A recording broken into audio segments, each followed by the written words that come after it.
లేకుండా చేశారు. దాంతో ఇది కేవలం గ్రామాల్లో ముఠా కలహాల స్థాయికి దిగొచ్చారు తప్ప ఒక మహానగరం, ఒక రాష్ట్ర రాజధాని, దేశంలో అతిపెద్ద రాష్ట్రాల్లో ఒక రాష్ట్రం రాజధాని, మరి బాగా వేగంగా ఎదుగుతున్న నగరం, జనాభా రీత్యా కానీ ఆర్థికంగా కానీ నగరానికి తీవ్రమైన సమస్యలు ఉన్నాయి. నగరీకరణ విపరీతంగా పెరుగుతున్న నేపథ్యంలో జరుగుతున్న ఎన్నిక, దీన్ని నగరానికి ఒక శోభనలా ఇవ్వాలి, భవిష్యత్తులో నిర్మించాలి, సమస్యల పరిష్కారం ఎట్లా అని చెప్పిన అవగాహన ఏమాత్రం లేకుండా ఎన్నికలు జరిగినాయి. కొన్ని సందర్భాల్లో అసలు జాతీయ అంశాలు, మరి నగరానికి సంబంధించిన అంశాలను కూడా ఎన్నికలు కూడా తెచ్చారు. అంటే రాజకీయ పార్టీలకే ఏది స్థానికమైన అంశమో, ఏది రాష్ట్ర స్థాయిలో ఉందో, ఏది జాతీయ స్థాయిలో ఉందో అవగాహన లేదు, లేదా తెలిసినా కూడా ప్రజలు మోసం చేస్తున్నారు. డాక్టర్ జేపీ కృష్ణారాయణ గారు, అంటే మామూలుగా తెలుగుదేశం పార్టీయో లేకపోతే కాంగ్రెస్ పార్టీయో ఉన్నటువంటి పార్టీలన్నీ కూడా ఒక స్పష్టమైనటువంటి ఎజెండా లేకుండా వెళ్ళినందువల్ల అనేటువంటిది ఒక మాట. తర్వాత వారందరి మీద కూడా పెద్దగా విశ్వాసం లేదనేటువంటి మాట మనం చాలా చెప్పుకుంటున్నాను. కానీ మీలాంటి వారు, కొత్తగా వచ్చినటువంటి వాళ్ళు, వామపక్షాలు, మీరందరూ కూడా చాలా పెద్ద ఎత్తున ముమ్మరంగా ప్రచారం చేశారు. మనం మంచి వాళ్ళందరూ కూడా ఓటు వేయకపోతే చెడ్డవాళ్ళు మనకు పాలకులు అవుతారనేటువంటి మంచి అడ్వర్టైజ్మెంట్స్ కూడా తీసుకొచ్చారు. చాలా పెద్ద ఎత్తున మోటివేషన్, చాలా పెద్ద ఎత్తున అవేర్నెస్ తీసుకోవడానికి ప్రయత్నించారు కదా. అటువైపు ఎందుకు ఆకర్షితులు కాలేదు ప్రజలు? రెండు విషయాలు చెప్పుకోవాలి. ఒకటి, ప్రజలు అనుకుంటున్నట్టు కూడా రాజకీయ పార్టీల మధ్య పోరాటము, మనకేమీ సంబంధం లేదు, అభ్యర్థుల మధ్య పోరాటము అనుకుంటున్నారు. రాజకీయ పార్టీల మధ్య పోరాటం అంటే వారి దృష్టిలో కనిపించేది అధికారంలో ఉన్న పార్టీ కానీ ప్రధాన ప్రతిపక్షం కానీ.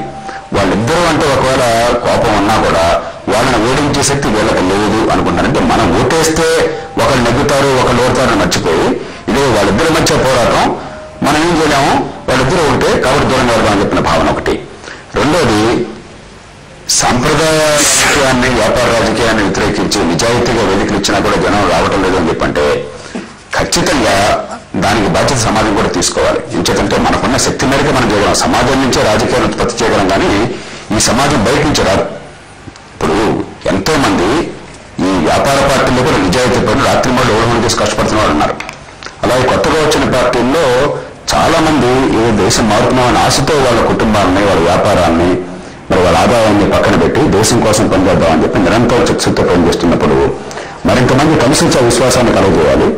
రెండోది, జనం అలా వస్తున్నప్పుడు మేము ఖచ్చితంగా కథలు వస్తామని చెప్పి రుజువు చేయాలి. అంతేగాని విమర్శలో ముందుంటాం, తెట్టులో ముందుంటాం, దిగుప్సులో ముందుంటాం, కానీ పరిష్కారంలో ముందున్నాం అని చెప్పి పరిస్థితున్నట్టయితే ఖచ్చితంగా ప్రజాస్వామ్యం అనేది మన ఓటు చాలా ఇందాక శ్రమంగా చెప్పినా, మీరు చెప్పినా చాలా ఆగ్రహం ఉంది ఉన్నటువంటి రాజకీయ వ్యవస్థ పట్ల. ఆగ్రహం ఉంది, వీరి వల్ల ఏమీ పరిష్కారం కావట్లేదు ఉంది, వీరందరూ కూడా మనల్ని పట్టించుకోవట్లేదు, వీళ్ళు ఏమీ చెయ్యరు, వీళ్ళు వ్యాపారం చేసుకుంటున్నారనేటువంటి ఆగ్రహం ఉంది కదా. ప్రత్యామ్నాయాల వైపు ఎందుకు చూడడం లేదు? ఇప్పుడు చూడకపోతే, ఇంత సంక్షోభంలో చూడకపోతే ఇప్పుడు చూస్తారు? మంచి ప్రశ్న అడిగింది. ఎందుకని చూడడం లేదు అంటే నేను చెప్పాను కదా, ఇది పార్టీల మధ్య పోరాటంగా భావిస్తున్నారు, కానీ ప్రత్యామ్నాయాల కోసం ఎదుగుతున్నా అన్న స్పృహ కూడా సమాజంలో లేకుండా చేశాం. అలాగే మాధ్యమాలు కూడా, మన టీవీ కానీ పత్రికలు కానీ ఒక ఆఖరా లాగా, ఒక స్పెక్టేటర్ స్పోర్ట్ లాగా, ఇది ఒక గుర్ర పందెం లాగా, వన్డే క్రికెట్ మ్యాచ్ తయారు చేశారు తప్ప అసలు ఇష్యూస్ మీద చర్చ కానీ జరిగిందా?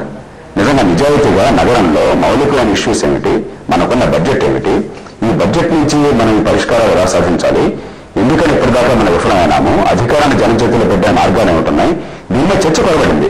కాబట్టి సామాన్య ప్రజల జీవన పోరాటం అలసిపోయిన వాళ్ళు ఆ చర్చలో పాల్పంచుకునే అవకాశం కూడా లేకుండా పోతుంది, అర్థం చేసుకునే అవకాశం లేకుండా పోతుంది. అది అర్థం కానప్పుడు దిగుస్తూ ఇంకోటి మిగలదు. ఎలాగో వీళ్ళంతా కూడా మంచి వాళ్ళు, కానీ అర్భకులన్నీ వీళ్ళు గెలవరు కాబట్టి వాళ్ళే గెలుస్తారు. అర్భకులు కాగినప్పుడు ఇప్పుడు అంటే కోట్లు ఖర్చు పెట్టి రోడ్ల మీద మంచి వీధుల్లో వ్యవహారం చేసినప్పుడు, మరి కోట్లు వీళ్ళు కూడా ఖర్చు పెట్టి వీధుల్లో వ్యవహారం చేస్తే వీళ్ళు మిగతా వాళ్ళు తయారైపోతున్న సమస్య మనకు అందట్లా. ఇప్పుడు కాంగ్రెస్ టీడీపీ ఏమైంది, వాళ్ళంటే చెడ్డ పార్టీలకు మొదలవలా, కానీ ఏదో రకంగా ప్రజల దగ్గరికి పోవాలని చెప్పి కోట్ల రూపాయలు ఖర్చు పెట్టడం, కిరాయిలు తీసుకోవడం, ఓట్లు కొనడం, బ్రాండ్లు పంచడం అలవాటు అయిపోయింది. ఒకసారి 5 రూపాయలు పోయిన తర్వాత వాళ్ళు బాగా చేయాలన్నా కూడా చేయలేరు. దాని నుంచి బయటపడే ప్రయత్నం చేస్తే వాళ్ళ దీటుగా కనిపించట్లేదు కాబట్టి నేను ఓటు అని చెప్పి అంటున్నారు. అంటే ఒక విచిత్రమైన విషయాలన్నా మనం చెప్పుకున్నాం. అంటే ఇది కేవలం గ్రేటర్ హైదరాబాద్ ఎన్నిక సంగతి కాదు, ఇది కేవలం ఒక పార్టీ మరో పార్టీ సంగతి కాదు, ఒక రాష్ట్రం సంగతి కాదు. మన రాజకీయాన్ని దించి గట్టెక్కించకపోయినట్టయితే చాలా తీవ్రమైనటువంటి సంక్షోభం అనేది ఎదుర్కొంటుంది. చాలా నష్టపోతాం. నష్టపోయిన తర్వాత నేను కళ్ళు తెరుస్తామని కనుక మన ప్రజలు అనుకున్నట్టయితే అది చాలా దురదృష్టం. నష్టపోకుండా ఫీలింగ్ చేసుకుని మాతో మాట్లాడినందుకు ధన్యవాదాలు. ఉమామహేశ్వరరావు గారు, ఏమనిపిస్తోంది మీకు? అంటే మొత్తంగా అందరు చెప్తున్నారు రాజకీయ వ్యవస్థ మీద ఇదైపోయింది. కానీ ఇప్పుడు ఎవరినైనా ఎన్నుకోవాలన్నా కానీ ఈ జాబితాలో ఉన్న వాళ్ళందరినీ ఎవరిని చూసినా ఇదే క్వాలిటీస్ ఉన్న వాళ్ళు ఉన్నారు కదా, మరి వీళ్ళందరినీ ఎవరిని ఎన్నుకున్నా ఇదేం ప్రయోజనం లేదు అనేటువంటి ఒక దీంట్లోకి వచ్చేసారు. పైగా మీరు ఇందాక మంచి పాయింట్ అన్నారు, స్థానిక సంస్థల ఎన్నికలు కానీ ఉత్సాహం బాగా ఎక్కువగా ఉండాలి. స్థానిక సంస్థల ఎన్నికలు బాగా ఉండాలంటే ఈ రాజకీయ పక్షాలన్నీ అక్కడ ఎంపిక చేస్తున్న అభ్యర్థులు కూడా మాస్ కాంటాక్ట్ ఉన్న వాళ్ళు ఉండాలి. కానీ మనకు చూస్తే ఈ ఎన్నికల ప్రకటనలు వచ్చిన తర్వాత రాత్రికి రాత్రి రాజకీయ నాయకులుగా అవతారం ఎత్తిన వాళ్ళు ఉన్నారు.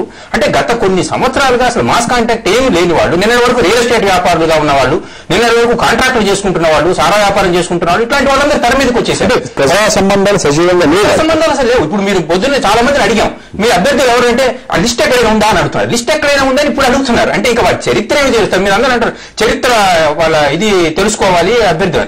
అంటే వాళ్ళు ఇప్పుడు కంటెస్ట్ చేస్తున్న వాళ్ళలో చాలా మంది, అంటే కొద్దిమంది ఉన్నారు కొన్ని రోజులుగా ఇది చేస్తూ, అంటే ఇప్పుడు ఒక 5 ఫ్లెక్సీ బ్యానర్లు పండగలప్పుడు కట్టి పలానా డివిజన్ నాయకుడు, ఆ 2 వారాల తర్వాత మళ్ళీ ఇంకో పండగకి కట్టి సీనియర్ నాయకుడు అన్నారు. అంటే సీనియారిటీ ఎవరిచ్చారో తెలియదు. 2 వారాలు పండగ నుంచి ఇంకొక పండగకి.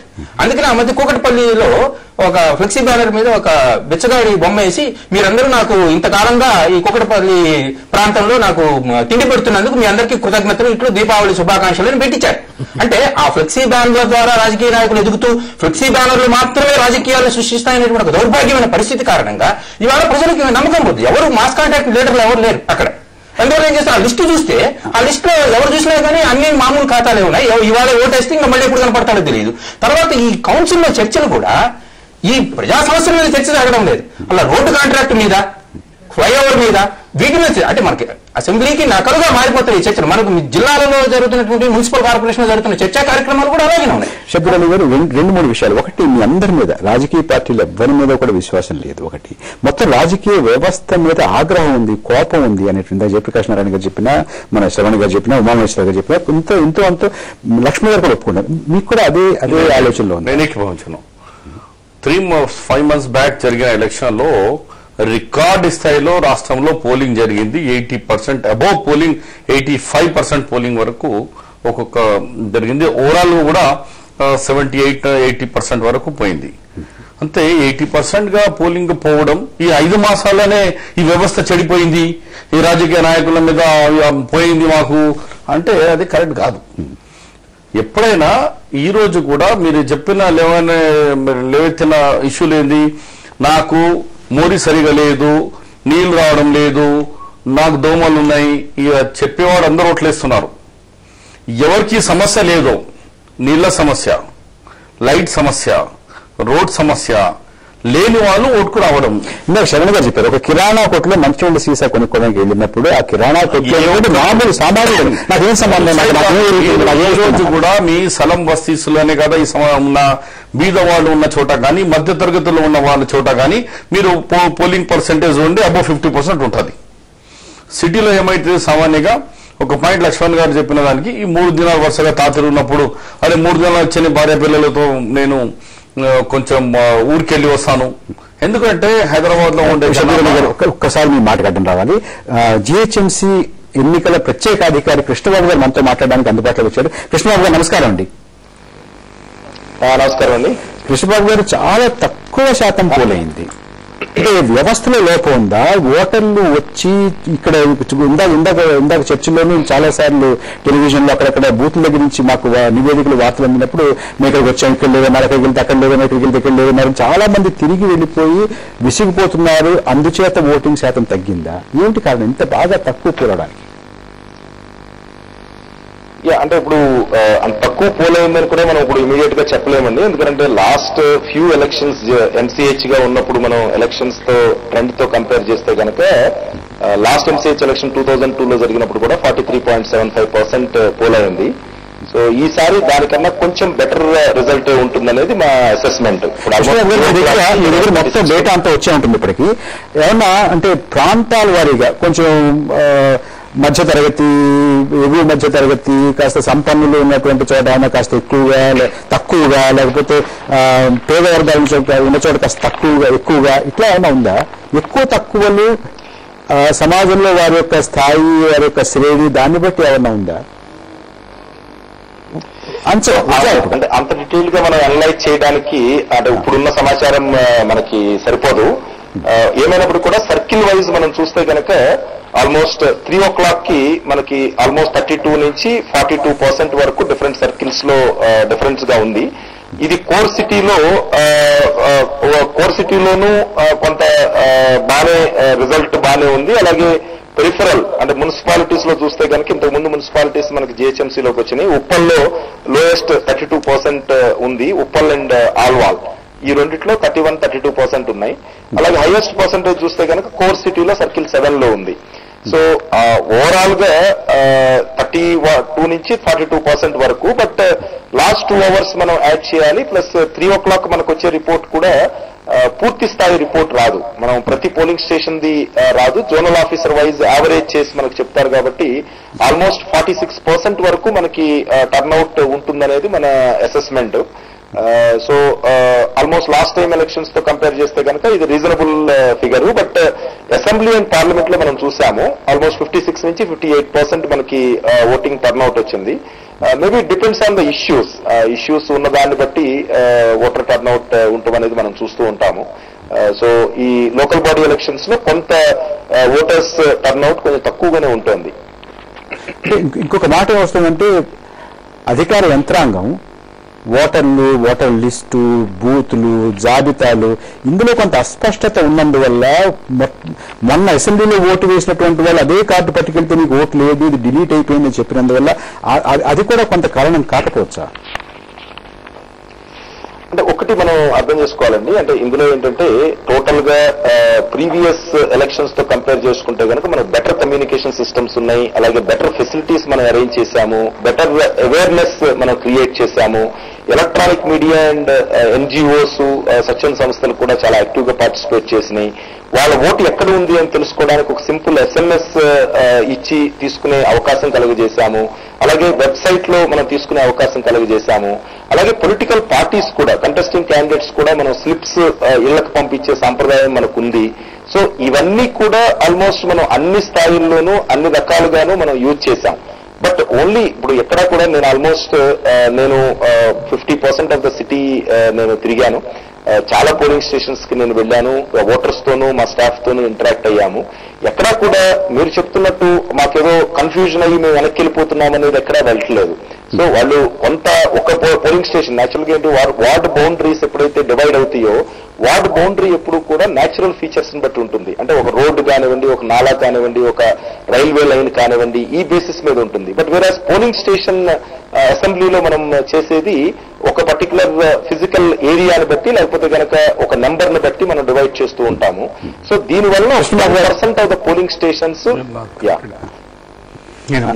కృష్ణబాబు గారు, ఇక్కడ షబ్బీర్ అలీ గారు ఉన్నారు, డాక్టర్ కె లక్ష్మణ్ గారు ఉన్నారు. మీతో ఒక్క నిమిషం, ఇంకొక 2 నిమిషాలు టైం ఇస్తే మాకు. షబ్బీర్ గారు మీరు అన్నమాట. లక్ష్మణ్ గారు. కమిషనర్ గారు, లాస్ట్ అసెంబ్లీ పార్లమెంట్ ఎలక్షన్స్ లో ఏదైతే మీరు ఈ లిస్ట్ పంపించారో దాన్నే యథావిధిగా మళ్ళీ ఈ మున్సిపల్ ఎలక్షన్స్ పంపించారు. ఎక్కడ కూడా దాన్ని టోటల్ గా రివైజ్ చేసి ఫ్రెష్ గా ప్రింట్ చేసి ఇవ్వలేదు. మరొకటి, ఇప్పుడు మధ్యలో డిలీట్ చేసినటువంటి సీరియల్ నెంబర్స్ ఏవైతున్నాయో అవి ఎక్కడ కూడా దాన్ని డిలీట్ చేయకుండా సీరియల్ నెంబర్స్ కంటిన్యూ చేశారు. ఇప్పుడు ఫర్ ఎగ్జాంపుల్ 900 తర్వాత ఒక 20 ఓటు డిలీట్ చేస్తే మళ్ళీ నెక్స్ట్ నెంబర్ 921 చూపించారు. ఈ 20 డిలీట్ చేసినది ఎక్కడ కూడా మళ్ళీ దాన్ని సెపరేట్ చేయలేదు. అంటే మీరు లాస్ట్ అసెంబ్లీ ఎలక్షన్స్ రోల్సే mother rolls supplementary 1, supplementary 2, supplementary 3 additional list ఇచ్చారు. కానీ ఇవన్నీ కంబైన్ చేసి ఒకటి కాంప్రహెన్సివ్ ఓటర్ లిస్ట్ ఫ్రెష్ గా కూడా ప్రింట్ చేసి ఇచ్చే పరిస్థితుల్లో అది మీరు కొంత పోలింగ్ శాతం తగ్గడానికి కారణం ఉంటాయి. ఎగ్జాక్ట్. అక్కడ పోయిన తర్వాత సీరియల్ నెంబర్ టాలీ కాదు. ఇంకో రెండోది, వీళ్ళు ఇచ్చిన లిస్టులో పోలింగ్ ఆఫీసర్ ఇచ్చిన లిస్ట్ ఒకటి, పొలిటికల్ పార్టీస్ ఇచ్చిన లిస్టు ఒకటి. ఇది చాలా తేడా వచ్చింది. మాకు ఇచ్చిన లిస్ట్ మొదటి నుంచి మేము చెప్తూ వస్తున్నాం ఎన్నికల కమిషన్ దగ్గర, మాకు ఇచ్చిన లిస్టులే పొలిటికల్ పార్టీస్కి ఇచ్చిన లిస్టులే పోలింగ్ ఆఫీసర్ దగ్గర ఉండాలని. కానీ చాలా సందర్భాల్లో చాలా చోట్ల ఎక్కడ కూడా టాలీ కాలేదండి, ఇబ్బంది పడ్డారు. ఒకసారి ఓటర్ తిరిగిపోయి కన్ఫ్యూజన్ వచ్చిన తర్వాత సెకండ్ టైం అయినా కోసం ప్రయత్నించేది వెళ్ళిపోతున్నారు. ఇది ఒక లక్ష్మణ్ గారు చెప్పింది 100% గారు. ఒక్క నిమిషం మాట యాడ్ చేస్తాను. నేను దాని పర్సనల్ ఎక్స్పీరియన్స్ అండి నాకు. నేను లాస్ట్ టైం అసెంబ్లీ ఎలక్షన్స్ అప్పుడు కూడా సుబ్బారావు గారు ఇట్లాగనే లైవ్ లోకి వచ్చినప్పుడు కూడా నేను ప్రాబ్లం చెప్పాను. ఏంటంటే ఇంటర్నెట్ లో మీరు పెట్టినటువంటి లిస్ట్ కి పోలింగ్ బూత్ లో ప్రిసైడింగ్ ఆఫీసర్ వాళ్ళకి సప్లై చేసిన లిస్ట్ కి ఎక్కడా పొంతన లేదు. దానికి నేను పర్సనల్ ఎక్స్పీరియన్స్ ఒకటి పొద్దున వెళితే నా నెంబర్ కి